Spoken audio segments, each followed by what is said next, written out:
Senta as mãos para cá, vamos orar pela vida do Júnior. Pai, queremos te agradecer pela vida do teu filho, pela vida do teu servo que está aqui. Te agradecemos pelo alimento que o Senhor já proveu para a sua igreja através da vida dele. Pai, em nome do teu filho amado Jesus, pedimos a Ti que lembra ele daquilo que ele tem se alimentado no decorrer da sua vida. Que nós, como igreja do Senhor, possamos nos colocar como ouvintes, ó Pai, pessoas que precisam desse alimento que o Senhor vai prover nessa noite. Use o teu filho, ó Pai, em graça, em conhecimento, sabedoria, em nome de Jesus. Te agradecemos por esse filho que está aqui conosco, servindo a tua igreja. Te agradecemos em nome de Jesus. Amém. Amém. Irmãos, aquele que trouxe sua Bíblia, puder abrir em 1 Samuel, capítulo 15.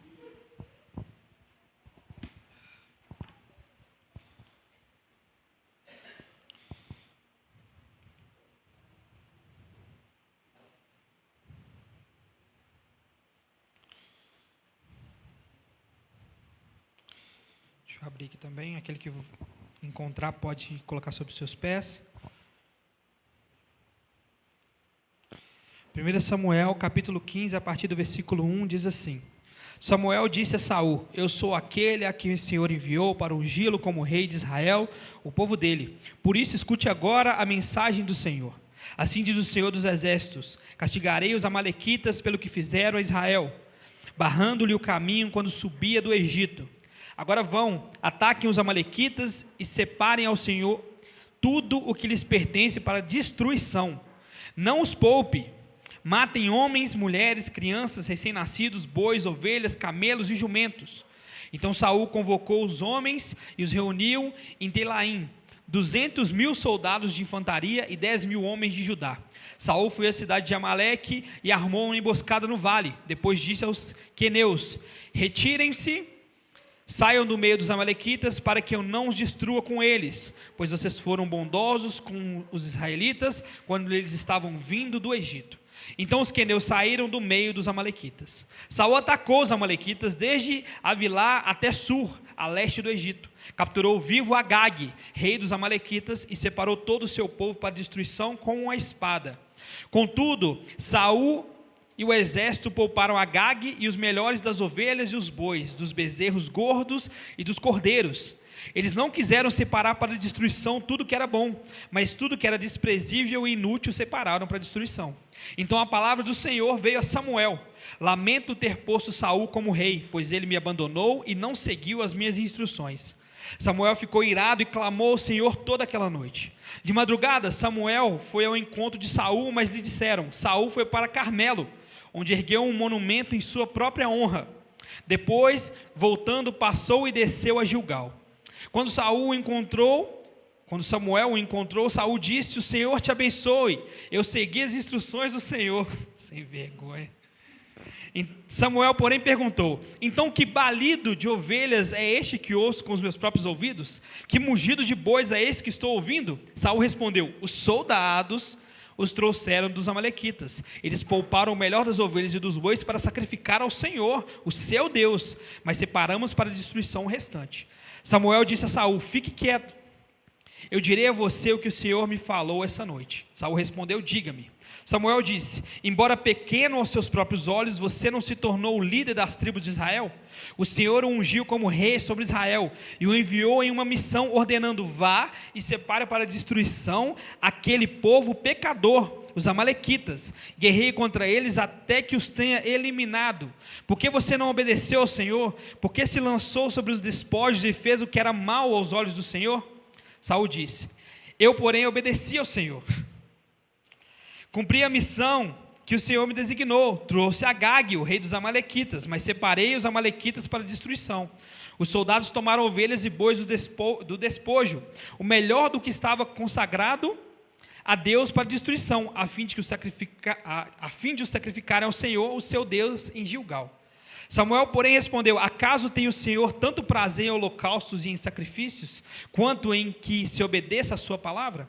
A obediência é melhor do que sacrifício, e a submissão é melhor que a gordura de carneiros, pois a rebeldia é como o pecado da adivinhação, a arrogância é como o mal da idolatria. Como você rejeitou a palavra do Senhor, assim ele o rejeitou como rei. Pequei, disse Saul, violei a ordem do Senhor e as instruções que tu me deste, tive medo dos soldados e os atendi.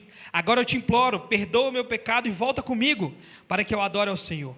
Samuel, contudo, lhe disse: não voltarei com você. Você rejeitou a palavra do Senhor, e o Senhor o rejeitou como rei de Israel. Quando Samuel se virou para sair, Saul agarrou-lhe a barra do manto dele, o qual se rasgou. Então Samuel lhe disse: hoje o Senhor rasgou de você o reino de Israel, e o entregou a alguém que é melhor do que você. Aquele que é a glória de Israel não mente, nem muda de perecer, pois não é homem para mudar de opinião. Saul repetiu: pequei, honra-me agora diante das autoridades do meu povo e diante de Israel. Volta comigo para que eu possa adorar o Senhor, teu Deus. Não é Deus de Saul não, tá? Só de Samuel. Então Samuel voltou com ele e Saul adorou o Senhor. Samuel disse: traga-me Agag, o rei dos amalequitas. Agag veio acorrentado, pensando: com certeza já passou a amargura da morte. Saul, porém, disse: como a sua espada deixou mulheres sem filhos, assim sua mãe entre as mulheres ficará sem o seu filho. Samuel despedaçou Agag diante do Senhor em Gilgal. Então Samuel partiu para Ramá e Saul foi para casa em Gibeá de Saul. Até o dia em que morreu, nunca mais Samuel viu Saul, embora se entristecesse por causa dele, porque o Senhor lamentou ter constituído Saul rei de Israel. Grande história, né? Triste a história, né?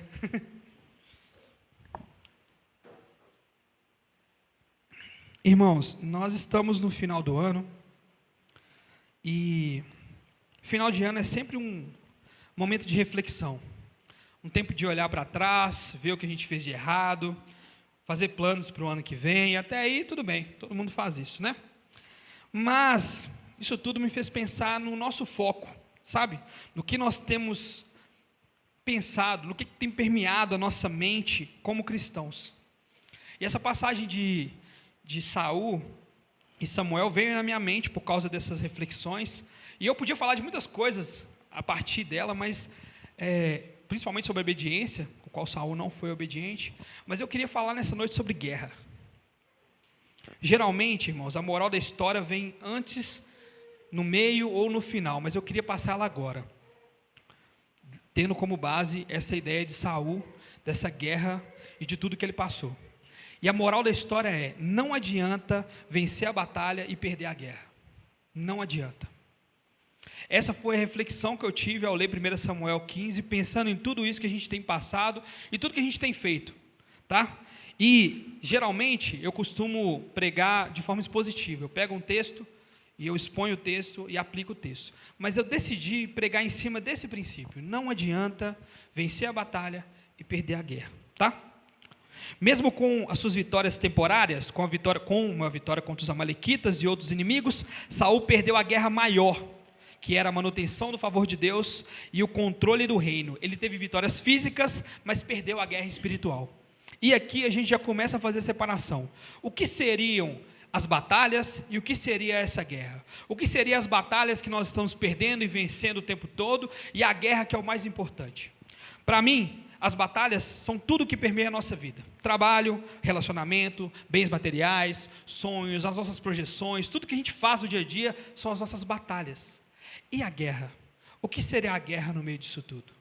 Ao meu ver, a guerra seria a salvação.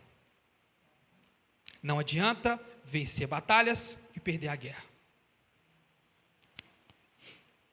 Saul, ele perdeu a presença de Deus. A mão de Deus estava sobre Saul. E Saul vence os amalequitas, mas a que custo? Nós cometemos o mesmo erro quando focamos nas lutas da nossa vida. É o que eu chamo de piloto automático. Nós tratamos a salvação como algo que nós já temos, né? Todo mundo aqui, se eu perguntar assim: você é salvo? Fala: opa, demais. Vim aqui na frente, aceitei Jesus, estou vivendo minha vida. E aí a gente passa a viver pelas coisas dessa vida, porque a salvação a gente já tem, está tudo bem. Agora eu vou atrás daquilo que é mais importante, daquilo que é mais urgente, daquilo que é maior ou melhor. E pode ser que ninguém pense dessa forma, mas a gente age como se fosse assim. Mateus 6,33 diz: busquem, pois, em primeiro lugar o reino de Deus e a sua justiça, e todas essas coisas serão acrescentadas a vocês. E aqui, as pessoas, ao lerem essa passagem, cometem geralmente dois erros. Um mais facilzinho de perceber e um pouco mais difícil. O mais fácil de perceber é que as pessoas acham que devemos buscar o reino de Deus e a sua justiça e todas as coisas vão ser acrescentadas. Não é o que o texto está dizendo. Todas essas coisas. Seria o que Jesus estava falando em cima do versículo 33. Nós não temos Mateus 6, 33. Não, é Mateus 6, 1, 2, 3, 4, até o 33. E aqui, nessa perícope, que é o que eles chamam, nessa história, Jesus está falando sobre alimento e roupa. Essas coisas nos serão acrescentadas. Esse é o primeiro erro desse versículo. O segundo é o menos aparente. As pessoas se preocupam em buscar o acrescento, enquanto esperam que o reino de Deus seja acrescentado a elas. Vamos ler de novo? Busquem em primeiro lugar o reino de Deus e a sua justiça, e todas essas coisas serão acrescentadas a vocês. O princípio é bem simples. Eu vou buscar o reino de Deus, eu vou buscar a justiça de Deus, e essas coisas vão ser acrescentadas. Eu não vou precisar buscar elas. Só que nós estamos trocando as bolas. Nós estamos buscando as coisas e estamos esperando o reino de Deus vir. Vamos ver, né? Vamos ver, Jesus voltar aí, nós conversa, quem sabe? Nós temos vivido assim, irmãos. E eu quero pregar usando o nós. Porque é muito fácil falar de lá de fora. E não faz o menor sentido. Se a pregação não servisse para nós aqui, eu não devia estar falando aqui. Serve para nós. A ideia de que nós viemos para a igreja, nós nos batizamos, nós cremos em Jesus, nós até participamos aqui das coisas, e isso tudo vira automático. E a gente vira o nosso canhão, a nossa vida, em prol de outras coisas. Porque a salvação, eu já tenho, já está tudo bem. Deus, seu reino, sua santidade, a adoração a Ele tem se tornado comum, enquanto buscamos o extraordinário de Deus. Eu já recebi salvação, eu quero o resto, o que é maior, o extraordinário. Nós estamos atrás do pão, ao invés do padeiro. O príncipe desse século tem cegado o nosso entendimento e feito com que nos acostumemos com as coisas relacionadas a Deus. E aqui eu alenquei mais ou menos algumas coisas que eu tenho percebido que têm se tornado comuns. E no mau sentido, tá? Porque o comum é muito bom. A vida comum, eu acabei de falar aqui no momento de dízimo e oferta, que nós vivemos 24 horas em um culto. E não significa que nós estamos 24 horas de mãos levantadas. Mas a Bíblia fala que se nós trabalhamos para o Senhor, nós estamos honrando ao Senhor.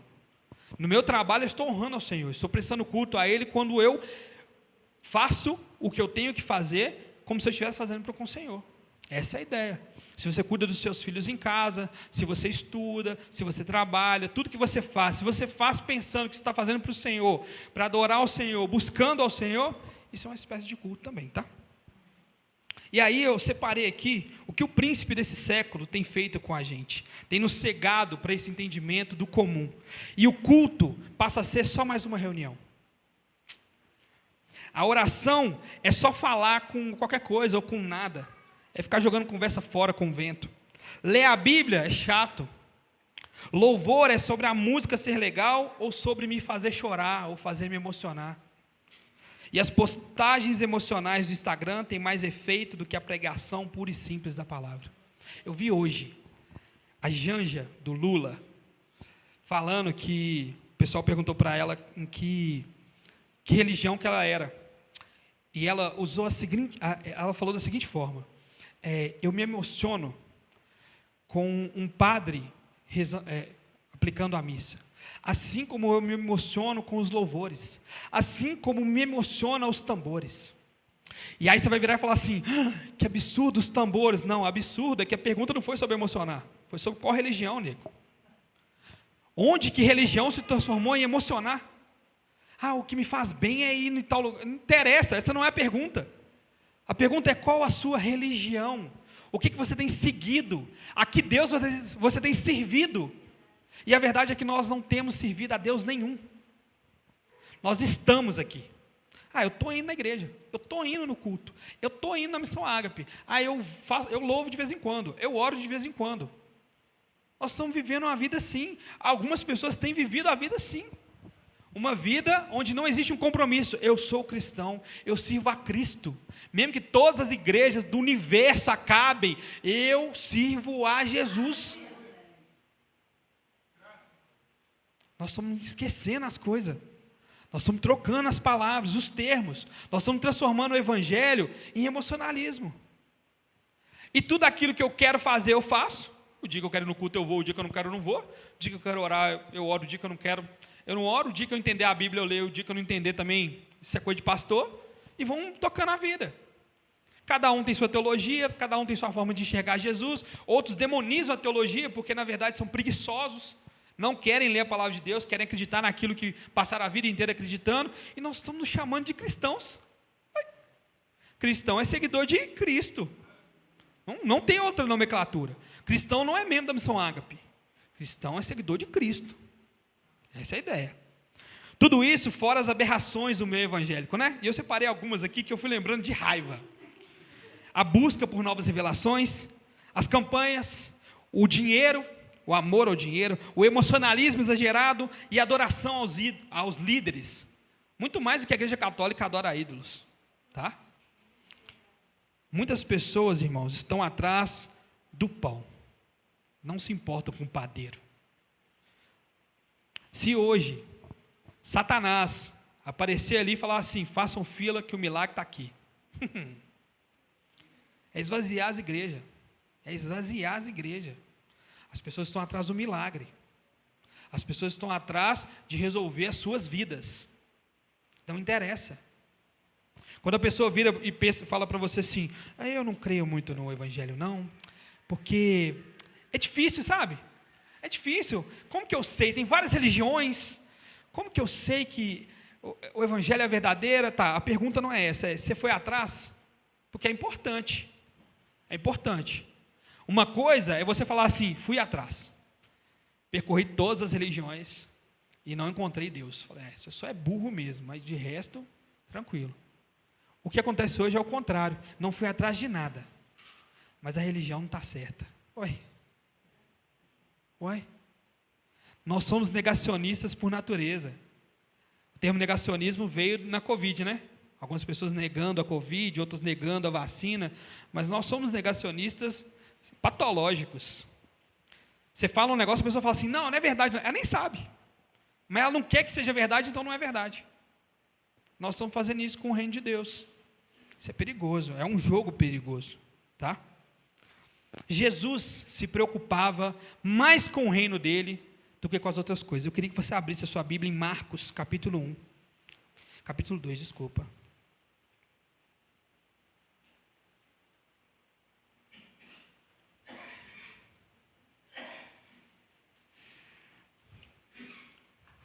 Nós vamos ler do versículo 1 ao versículo 12.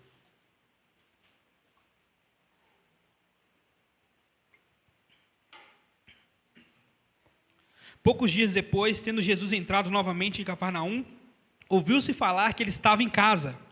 Então muitos se reuniram ali, de forma que não havia lugar nem à porta, e Jesus lhes pregava a palavra. Alguns homens vieram até Jesus, trazendo um paralítico, carregado por 4 pessoas. Não podendo levá-lo até Jesus por causa da multidão, removeram parte da cobertura do lugar onde Jesus estava, e pela abertura do teto, baixaram a maca em que o paralítico estava deitado. Vendo a fé que eles tinham, Jesus disse ao paralítico, filho, seus pecados estão perdoados. Estavam sentados ali, alguns mestres da lei, pensando no íntimo, por que esse homem fala assim? Está blasfemando. Quem pode perdoar pecados, senão somente Deus? Naquele momento, como Jesus sabia em seu espírito o que estavam pensando, disse-lhes, por que pensam essas coisas no coração de vocês? O que é mais fácil dizer ao paralítico, os seus pecados estão perdoados? Ou dizer, levante-se, pegue a sua maca e ande. Mas para que vocês saibam que o Filho do Homem tem na terra autoridade para perdoar pecados, disse então ao paralítico, eu digo a você, levante-se, pegue a sua maca e vá para casa. Ele se levantou, pegou imediatamente a maca e saiu à vista de todos. Com isso todos ficaram admirados e glorificaram a Deus, dizendo, nunca vimos nada igual. Se você pega essa passagem, é muito lindo o fato de Jesus ter curado esse paralítico. Mas o começo não é esse não. Jesus, ele começa perdoando os pecados do paralítico. Não faz alusão nenhuma a Jesus querer curar esse cara. Ele cura o paralítico porque o povo estava duvidando no coração sobre o perdão de pecados. Mas Jesus, ao ver a fé dele, não falou assim: opa, tem que curar esse cara. Não, a fé dele é enorme, a fé dos amigos dele, nossa, eu preciso curar. Não, seus pecados estão perdoados. A guerra é mais importante do que as batalhas. Muito mais. Jesus se preocupava muito mais com aonde a alma daquele cara ia chegar do que com as pernas dele paradas. Muito mais. Isso é contracultural. A ideia de um Jesus mais preocupado com salvação. Tem Augusto Nicodemos, ele conta uma piada, uma historinha, de que ele estava vendo na televisão essas igrejas como a Universal e tudo mais, e o pastor chegou para o cara e falou: conta o seu milagre. O cara falou: eu não tinha nada, não era ninguém, e aí agora eu entrei para a igreja, eu tenho 2 casas, um carro, um papagaio, periquito, amém, glória a Deus. E a igreja, glória a Deus e tudo mais. Chegou no outro falou assim: mesma coisa vezes 2. Deus me abençoou demais, nego. Não, depois que eu vim para a igreja, você é doido, milagre é pouco. Glória a Deus. E aí o pastor disse, o Nicodemos, eu falei que é uma história, mas o Nicodemos fala que viu isso na televisão. O pastor chegou para a senhorinha e falou assim: e a senhora? Ela: pastor, eu aceitei a Jesus, eu reconheço Ele como meu único e suficiente Salvador. O pastor virou para ela e falou assim: amém, irmã, e o milagre? Quantas vezes nós já vimos pessoas subirem ao altar falando que entregaram a vida para Jesus? Eu entreguei a minha vida para o Senhor, cara. Era para eu estar morto. Não. É sempre aquele negócio: não, vão animar os irmãos, senhor. Não, consegui um lote, consegui um negócio, ganhei um negócio. E assim, eu não sei se vocês têm essa mentalidade dúbia, mas joga isso fora. Quando eu estou falando de uma coisa, eu não estou excluindo a outra. Deus, Ele tem bênçãos para nos dar, Ele tem vitória, Ele tem mudança de vida, mas esse não é o principal. Jesus estava mais interessado na salvação daquele homem. E isso me veio à mente 3 perguntas. Primeiro, e se os planos de Deus para você forem diferentes dos seus planos? Imagina, você vem para a igreja e fala assim: Deus tem o melhor para mim. Deus fala assim: tenho mesmo. Martírio, perseguição, melhor para você. Assim como eu tive para Paulo, assim como eu tive para Pedro, melhor para eles. Segunda pergunta: e se Ele não quiser que você tenha aquilo que você tanto quer? Não. Já ouviu não? Não, não é não. Jonas fala assim: vou para Nínive não. Fala: vai. Quero não. Perguntei se você quer, você vai. Nínive. Passa todo aquele perrengue, no final ele acaba em Nínive. Irmãos, vamos parar para pensar numa coisa. Nessa relação nossa, entre nós e Deus, quem que é servo e quem que é servido? Está estranho. Está estranho. Hoje em dia, nós estamos trocando as bolas.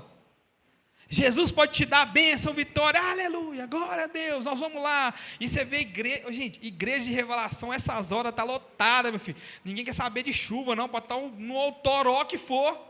Coloca uma placa ali falando fulano que revela CPF, e eu não consigo entender.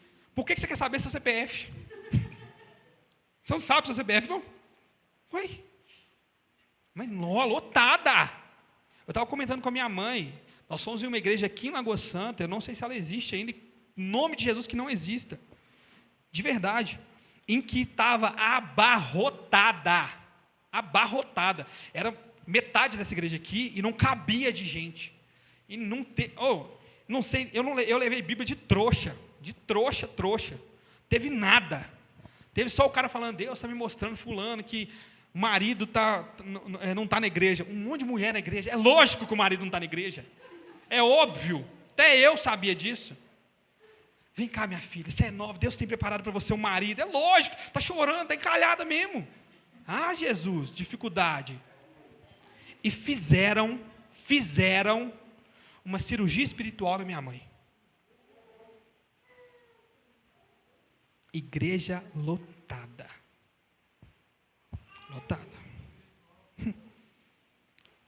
E daí veio a terceira pergunta, que foi o que me quebrou, que é um questionamento para nós. Pensa aí nos homens de Deus, os maiores homens de Deus, desde o apóstolo Paulo até alguém que você conhece, um grande pastor. Todos eles tiveram tudo que eles queriam? Todos. Todo mundo teve casa na praia. Todo mundo teve fazenda. Todo mundo casou. Todo mundo teve menino a rodo. Todo mundo teve carro. Não é essa a realidade, não. Mas esses homens, não resta dúvida para nenhum de nós de que esses homens foram salvos. Não resta dúvidas. Eu não tenho dúvida nenhuma sobre a salvação de Paulo. Nenhuma. E de nenhum dos outros mártires que morreram em prol do Evangelho. Em Apocalipse, nós já estamos falando isso há 3 semanas aqui, tá? É sem um falar com o outro. Em Apocalipse fala isso. Diante da morte, não amaram a própria vida. Esse é o povo que Deus vai fazer vingança no juízo. É o povo que está no trono da graça de Deus. É um povo que não teve nada. E nós fica, não, Deus tem o melhor. Nossa, essa porta de emprego aqui vai abrir, mas Deus tem uma porta maior. Então, é sempre melhor para nós, né? Sempre o mais.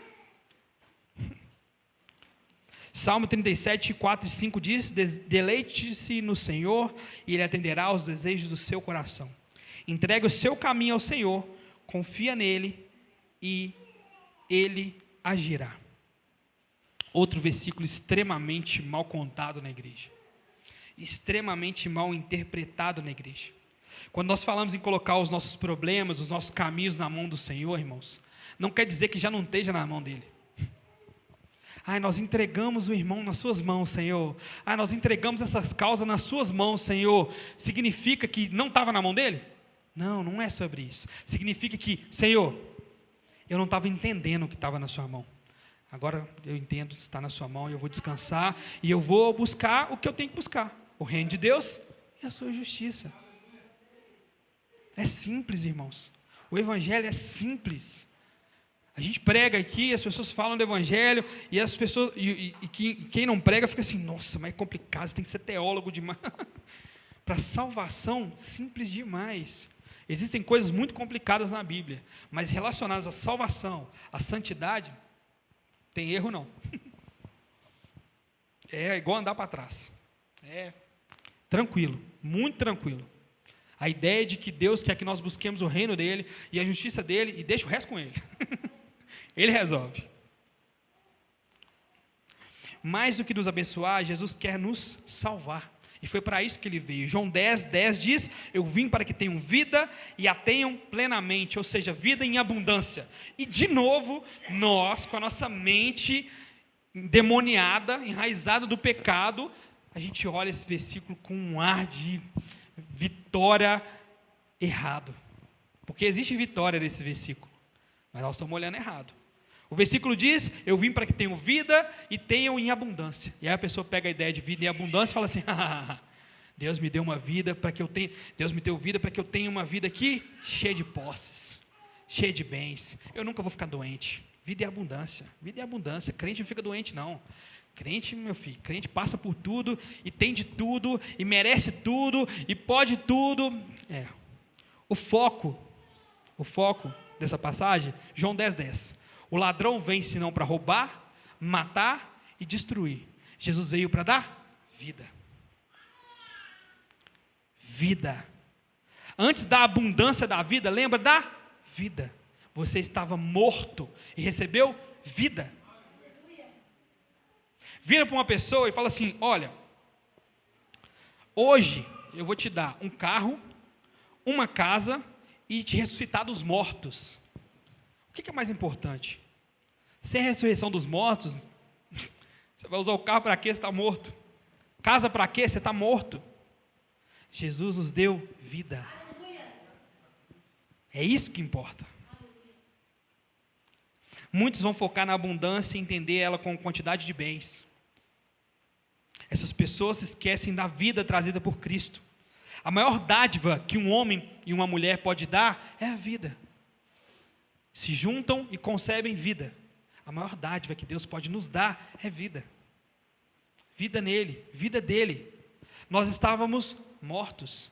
Você tem noção de que essas horas, vamos olhar no relógio aí, essas horas, era para você estar morto. Morto. Sabe, morto assim, assistindo novela, morto no bar, morto na casa dos amigos rindo, quando fuma maconha. Você está morto. Trombeta tocava, você não ficava só, não. Não é só ficar, não. Trombeta tocava e você morria para sempre. O inferno é eterno. A lei é clara, irmãos. Aquele que pecar, morre. É por isso que Jesus teve que vir pagar o preço, para que nós pudéssemos ter vida agora. O salário do pecado é a morte. E nós hoje não pagamos esse salário, porque Jesus pagou na cruz. E por causa dele, nós temos vida. Por causa dele, nós podemos viver aqui com a certeza de que não acaba aqui. Se isso não for a maior coisa que já te aconteceu na face da terra, você está entendendo errado. Eu estou entendendo errado. Qual que é a maior bênção da sua vida? Eu era doido para ter um carro e agora eu tenho. Não é a maior. Você só não está entendendo. Você só não está entendendo. Efésios 2, versículo 1 diz: vocês estavam mortos nas suas transgressões e nos seus pecados. E o 4 e o 5 diz: todavia Deus, por ser rico em misericórdia, por causa do grande amor com que nos amou, deu-nos a vida com Cristo, quando ainda estávamos mortos nas transgressões. Pela graça vocês são salvos. Lembra do que está norteando a pregação? Não adianta vencer a batalha e perder a guerra. Não adianta. Tudo aqui vai ficar. Quando a trombeta tocar ou quando sua senha for chamada, não vai interessar muita coisa não, tá? Não interessa a sua cor, não interessa seu tamanho, não interessa se foi gordo ou magro, não interessa se tinha o cabelo bom ou cabelo ruim, não interessa nada. Interessa se você foi salvo e liberto por Jesus ou não. E sabe o que Satanás está fazendo, irmãos? O Cartas de um Diabo ao Seu Aprendiz mostrou muito isso. Satanás tem feito igual os prefeitos ultimamente. Ele tem pavimentado a descida rumo ao inferno. Está lisinho. Está com os meio-fios tudo pintado de branco, cheio de árvore. E você fica, nossa. E ele solta o freio de mão e você fala assim, nossa, que brisa gostosa, olha. Nossa, que delícia. Ele bota uma musiquinha, você fala assim, nossa, ele dá bacana demais. Ele te oferece um suquinho. Aí você está descendo a ladeira, você vai olhando para o lado, e aquele crente passando pela prova, você, meu filho, tempo da graça, tempo da graça. Satanás falando, você quer que abana mais? Abana mais. Satanás quer que a gente viva na manha. Porque aí você assusta, falei, acabou, acabou. Eu me lembro quando eu era criança, vocês também devem se lembrar disso, quando você ia num brinquedo no parque, seu pai pagava, sua mãe pagava, você ia no brinquedo e, divertido, do nada o brinquedo parava. Tem que descer? Tem, se quiser mais, você paga. Não tem o que fazer, não. Você divertiu, agora é hora de ir embora. Tem uma música de um artista que eu gosto, que tem uma estrofe que diz o seguinte: se você viveu uma vida como se fosse um boêmio, se prepara, porque a ressaca é eterna. Isso é real. Se você viveu a vida como um boêmio, como esse cara que deixa a vida me levar, a vida leva eu, a ressaca é eterna. E é o que vai acontecer com muitos dentro da igreja. Não existe, Deus não está falando com as pessoas de fora, Deus está falando com as pessoas de dentro. Nós estamos nos esquecendo da guerra, nós estamos focando nas batalhas da vida, que são difíceis, que devem ser colocadas diante de Deus em oração. O pastor Elcio pregou sobre isso aqui, mas que são triviais comparados à glória que há por vir. É o que Paulo escreve. Busque o reino de Deus e a sua justiça. Busca isso. O reino de Deus, irmãos, é contracultural. E é isso que as pessoas não entendem. O que é um reino contracultural? É que, ao invés de você fazer A, você faz B. Por isso que a gente confunde. Vocês estão entendendo? Eu vou explicar. O reino de Deus é da seguinte forma: você vai chegar correndo para Deus e falar, Deus, meu casamento está acabando, o que eu faço? Deus fala assim, ora. Você fala, não, senhor, tem que levar minha mulher para jantar, tem que comprar rosa, é isso que está todo mundo falando. Não, ora. Deus, meu marido, nossa, acha que eu não amo ele mais, nós estamos cheios de briga em casa, o que eu faço? Vai para a igreja. Fala assim, não, oh Deus, se eu for para a igreja, meu marido vai xingar mais ainda. Vai para a igreja, me busca, eu cuido do resto. Eu aprendi desde novo no Evangelho que quando você cuida das coisas de Deus, Ele cuida das suas coisas. É simples assim. O reino de Deus é contracultural, irmãos. Você está passando por luta, está passando por provação, fala assim, Jesus, o que é para fazer? Não sai fazendo as coisas, não, eu vou fazer isso. Ô, gente, no meio disso tudo, muitas pessoas estão correndo para a igreja de campanha, estão correndo para a igreja de revelação e estão caindo. A pessoa corre e consegue. O marido vai para a igreja, ela sai da igreja. Ela nunca foi de igreja, ela foi de campanha. Agora que ela não tem por quem lutar, vai fazer o que na igreja? Não tem o que fazer.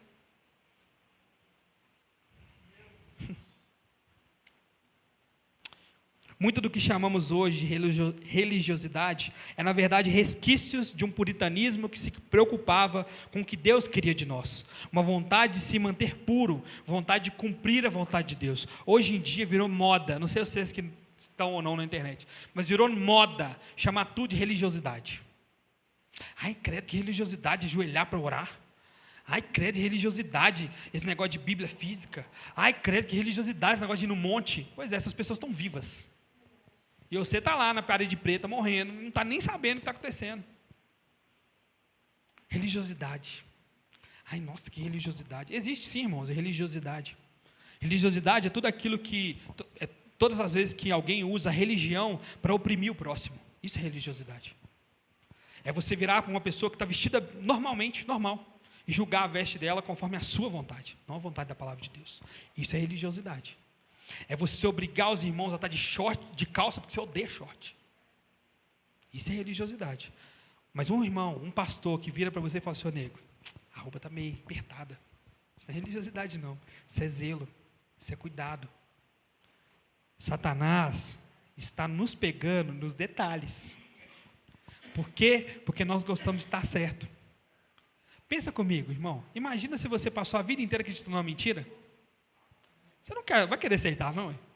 Chega agora os caras de terra plana e fala assim, gente, a terra é plana. Você fala assim, doido, maluco. A vida inteira a terra foi redonda, por que agora ela é plana? Eu não estou defendendo não, tá? É redonda. Ponto, acabou. Ponto, acabou. Mas as pessoas não se questionam, não. Elas não se questionam. Você vira para o irmão e fala assim, irmão, então esse negócio de campanha é problemático. Tudo mais. Que isso, irmão? Não. Eu fui muito abençoado. Não, essa não é a pergunta. A pergunta é se está na Bíblia. Não é se você foi abençoado, não é se deu certo. É se está na Bíblia. Martinho Lutero dizia que Satanás também tem seus milagres. Ele não se transveste de anjo de luz, irmão? Para quê? Dá para enganar, não? Anjo de luz ele não é. Nós sabemos que não é. Você está vestindo para quê? O que acontece é que nós já percebemos, irmãos, que sem Deus não dá.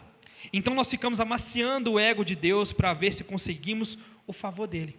Como Saul, no final queremos ser honrados. Não importa se Deus vai estar conosco ou não. Lembra? Samuel falando com o cara assim, nego, Deus não quer saber de você mais. Você pecou, até a tampa já, Deus não quer saber. Saul vira para ele e fala assim, mas volta comigo, senhor. Você não está preocupado, não? Deus falou que você não é mais rei. Tá, mas volta comigo.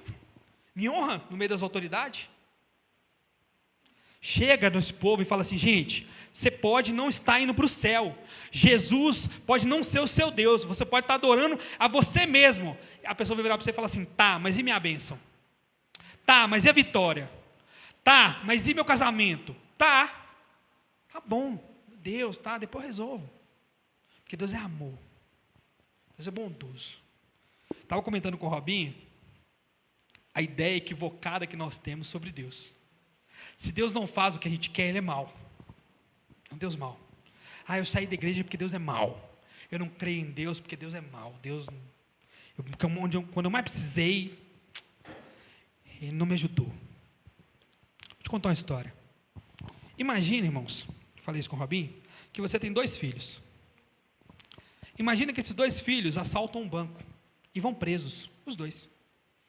Você chega na cadeia e está lá os 2 presos. Por quê? Roubaram um banco.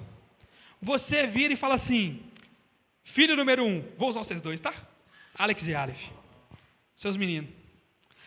Eu viro para o Alex e falo assim, Alex, vou pagar sua fiança, nego. Vamos embora para casa. O Aleph fala assim, e eu? Falo assim, você não, vou pagar a sua não. Chega em casa, Vanessa fica doida. Você foi lá, libertou um e deixou o outro? Que injustiça é essa com o Aleph? Que isso? Você tem seu filho favorito agora?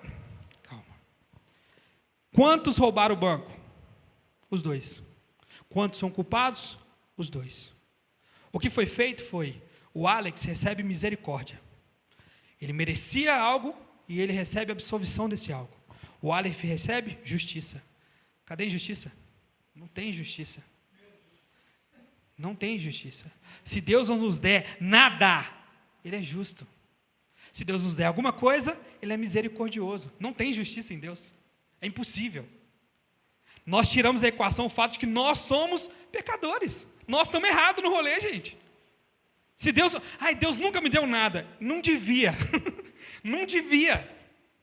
Ele não deu nada e Ele não devia. Ele não te deve nada.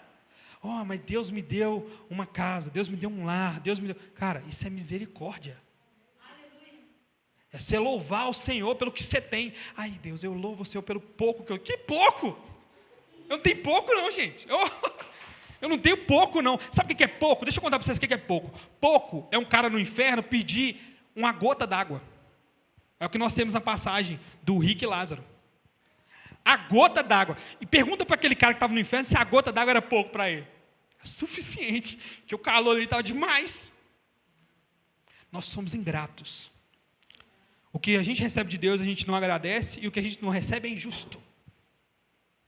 Meu pai não me deu o que eu quero. Você não merecia.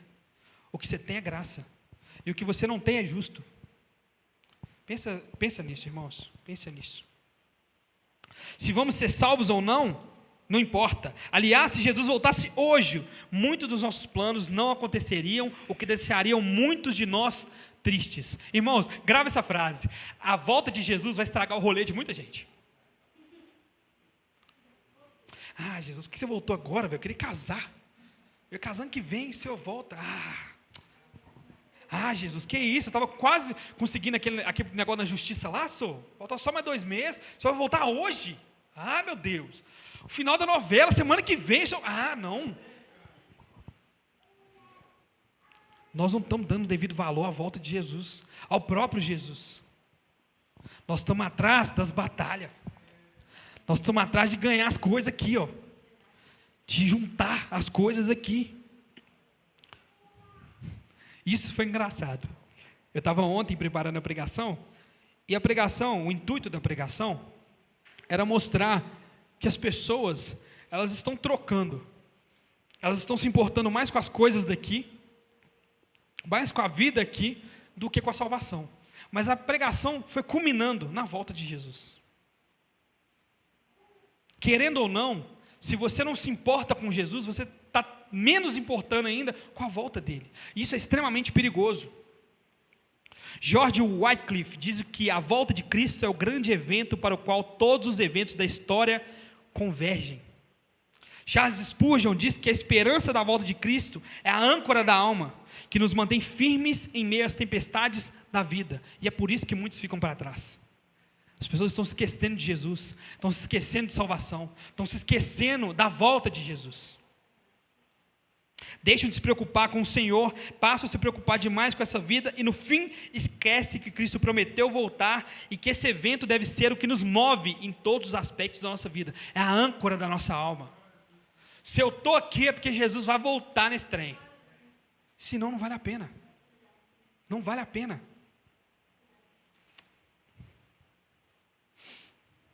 A marca da igreja primitiva era esse anseio pela volta de Jesus. E muito da frieza da igreja hoje está relacionada a essa perda, a perda da iminência da volta de Jesus. As pessoas não falam mais sobre isso. As pessoas não pensam mais sobre isso. A Santa Ceia, irmãos, momento de reflexão. Na Bíblia está escrito assim: cada um examine a si mesmo, depois coma. Coma. É para todo mundo comer. Para lembrar. Mas eu pequei. Pois é, reconhece e come.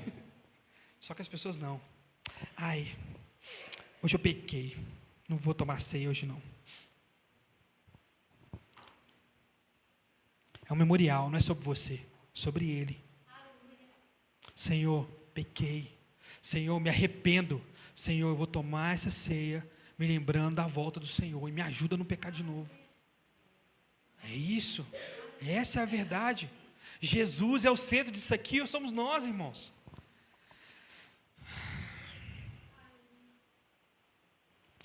E aqui eu separei o versículo que deve nos causar medo. Mateus 7, do 21 ao 23. Nem todo aquele que me diz Senhor, Senhor, entrará no reino dos céus, mas apenas aquele que faz a vontade do meu Pai que está no céu. Muitos me dirão naquele dia, Senhor, Senhor, não profetizamos o seu nome? Em seu nome não expulsamos demônios e não realizamos muitos milagres? Então lhes direi claramente, nunca os conheci. Afaste-se de mim, vocês que praticam a iniquidade. Quando Jesus voltar, não vai importar o que você teve ou deixou de ter. Nem vai ser contado os dias de culto que você veio ou faltou. O que vai contar é se você perseverou até o fim em buscar a Deus.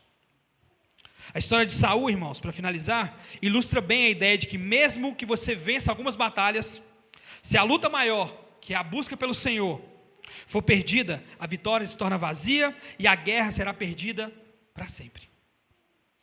Diferente de Saul, Davi mesmo errando, reconhece que a única coisa que ele tinha era o Senhor. Salmo 16, 2. Ao Senhor declaro, tu és o meu Senhor, não tenho bem nenhum além de ti.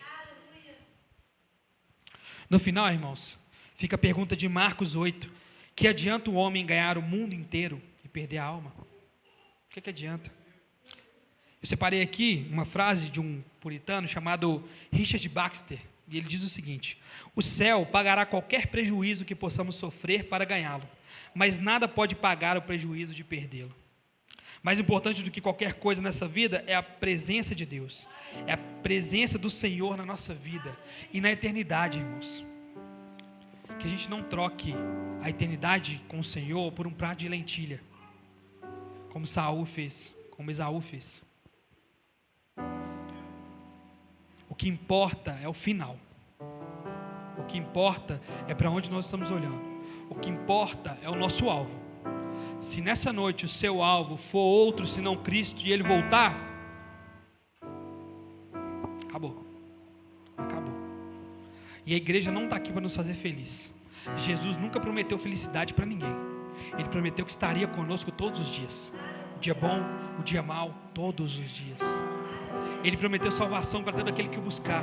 De maneira nenhuma Ele lançaria fora aqueles que Deus trouxe para Ele. Ele prometeu preparar morada para nós no céu. Ele prometeu o Espírito Santo. Ele prometeu nos convencer do pecado, justiça e juízo. Essas são as promessas do Senhor.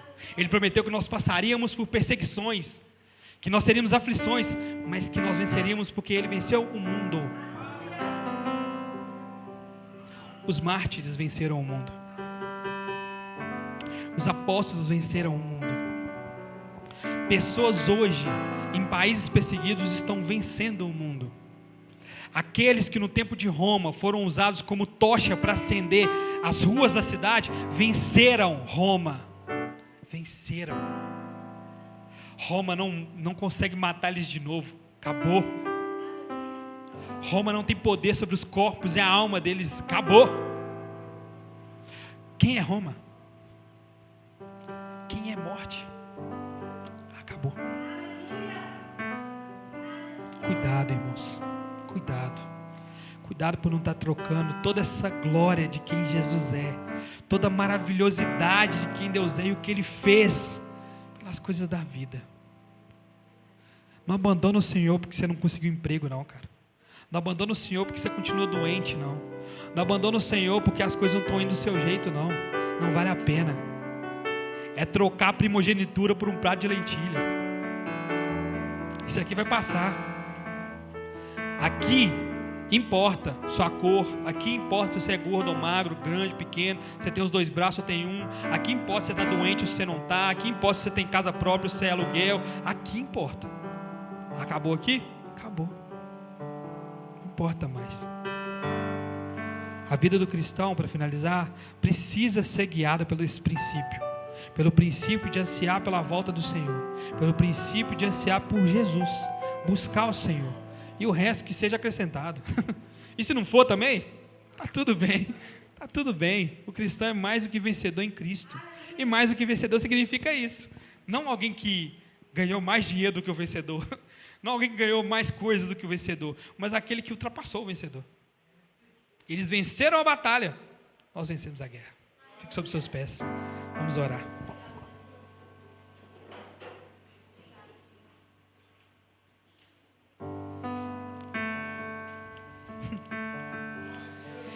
Ah, Jesus. Senhor, nosso Deus e nosso Pai, nós estamos aqui nessa noite para agradecer ao Senhor. Muito obrigado por não ter desistido de nós. Muito obrigado por ter trazido, Senhor, cada um de nós aqui nessa noite, por ter nos resgatado das trevas e nos trazido de novo para a sua maravilhosa luz. Muito obrigado, Jesus, por ter feito de nós filhos do Senhor. Muito obrigado, porque nós não somos mais escravos do pecado, mas nós somos escravos do Senhor. Muito obrigado, Senhor, porque nossa venda foi tirada, nossos olhos estão abertos para entender que o mundo não tem nada a nos oferecer. E qualquer coisa aqui que esteja tirando o nosso foco, que o Senhor tire do meio de nós. Que o Senhor coloque de novo cada um de nós de volta no eixo, em prosseguindo para o alvo que é o Senhor, que é a salvação, Jesus. Não nos deixe ser enganado pelo mundo. Não deixe que as situações da nossa vida tenham total parte, total confiança nossa, total controle sobre nós, Deus. O Senhor é o nosso Senhor. É ao Senhor quem prestamos cultos, é ao Senhor quem prestamos esclarecimentos, e é ao Senhor que glorificamos como Deus e Rei, Pai. Perdoa os nossos pecados, Deus. Nos conduz para a vida eterna. Nos faz buscar cada vez mais o Senhor, viver cada vez mais o Senhor. Só assim, Deus, nós ansiaremos cada vez menos o mundo e buscaremos cada vez mais a sua face. É o que nós te pedimos hoje e sempre. Amém e amém.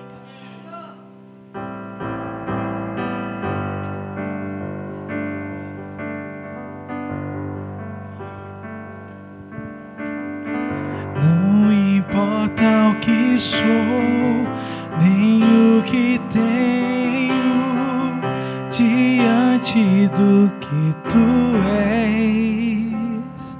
Você sabe, canta.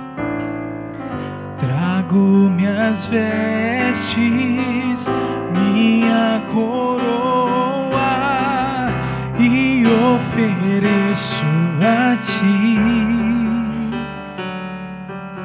Como os 24 anciãos e a entrada em Jerusalém, a mulher na casa de Simão, eu me lanço aos teus pés.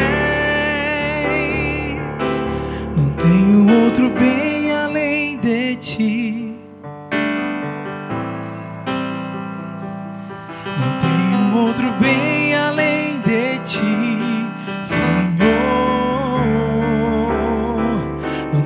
Outro bem além de ti. Não tenho outro bem além de ti. Ao início, cantemos. Não importa o que sou, nem o que tenho, diante do que tu és. Trago minhas vestes, minha coroa e ofereço a ti. Como os 24 anciãos e a entrada em Jerusalém, a mulher na casa de Simão, eu me lanço aos teus pés. Não tenho outro bem além de ti. Não tenho outro bem além de ti. Não tenho outro bem além de ti. Não tenho outro bem além de ti. Não tenho outro bem além de ti, Senhor.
irmãos, que nós possamos realmente colocar essa palavra que foi ministrada em nossos corações.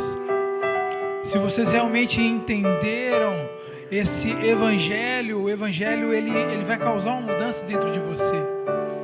Porque nós, muitas das vezes, nós confundimos quem Cristo é e quem nós somos. Nós somos servos, fomos criados, gerados para servir. Servir não a nós mesmos, mas servir ao Senhor. Como igreja, como povo exclusivo de Deus, como nação santa, nós precisamos servir aquele que deu a sua vida pelo seu povo ali naquela cruz. A nossa vida não tem sentido quando nós não o servimos. Que Jesus possa continuar abençoando a vida de cada um, em nome de Jesus. Fica firme. Pai, eu quero te agradecer por esse momento. Que o Senhor Jesus possa nos ajudar no decorrer da nossa vida a permanecermos em Tua presença. Espírito Santo, continue abrindo o nosso entendimento para que nós possamos compreender a Tua palavra e para que nós fomos chamados. Oh Senhor, tira do nosso coração, tira da nossa mente toda palavra ensinada incorretamente, Jesus. Não queremos seguir algo que pareça ser o Evangelho. Não queremos seguir uma voz que aparenta ser a voz do nosso Salvador. Precisamos seguir o Evangelho genuíno de Jesus. Que a verdade venha entrar em nosso coração e a mentira venha sair. Mesmo que na maioria das vezes o nosso passado vai gerar um certo desconforto, Jesus. Nós abrimos mão daquilo que parece ser o Evangelho, daquilo que parece ser certo. Nos livra, Senhor, de toda religiosidade mentirosa e nos alimente com a Tua palavra, que é a verdade. Em nome de Jesus, Pai, nós pedimos isso, Espírito Santo. Deus, nós colocamos diante do Senhor os irmãos que não puderam estar aqui nessa noite. Pai, nós oramos por cada um deles, Senhor, cada um dos Teus filhos que estão em casa enfermos. Deus, nós colocamos em Tuas mãos, ó Pai, todos os casais dessa igreja. Como já foi dito aqui várias vezes, Senhor, nós repreendemos o divórcio. Nós repreendemos, ó Pai. Nós odiamos aquilo que o Senhor odeia. Dê sabedoria aos anciãos dessa igreja, meu Pai. Que eles sejam, ó Pai, um meio pelo qual a Tua palavra será ministrada, Deus. Que eles realmente venham ter palavra de sabedoria, Pai. Em nome de Jesus. Entregamos diante do Senhor as crianças, os jovens, os adolescentes dessa igreja. Oramos pela vida do nosso irmão Fernando, Senhor. Oh, meu Deus, em nome de Jesus. Oramos pela irmã Maria do Pilar. Oh, meu Deus, em nome de Jesus, entregamos essa igreja em Tuas mãos. Oramos pela vida da nossa irmã Thaís. Repreendemos a enfermidade, Te agradecemos pela cura, pela provisão que o Senhor já tem manifestado no meio daquela família. Te agradecemos pela recuperação da nossa irmã Magna, Senhor. Obrigado, Senhor, pelos grandes feitos que o Senhor tem feito no nosso meio. Obrigado, Senhor. Permita que tenhamos uma semana em Tua presença. E que no próximo culto estaremos aqui para adorar o Seu nome. Em nome do Teu Filho amado Jesus. Estenda as mãos para cá, meus irmãos. Que a paz do nosso Senhor e Salvador Jesus Cristo, que o amor do nosso Deus e que as doces consolações do nosso amigo Espírito Santo sejam com aquele que crê. Se você crê, diz amém. Ide para casa, que o Senhor abençoe sua vida. Amém? Até o próximo culto.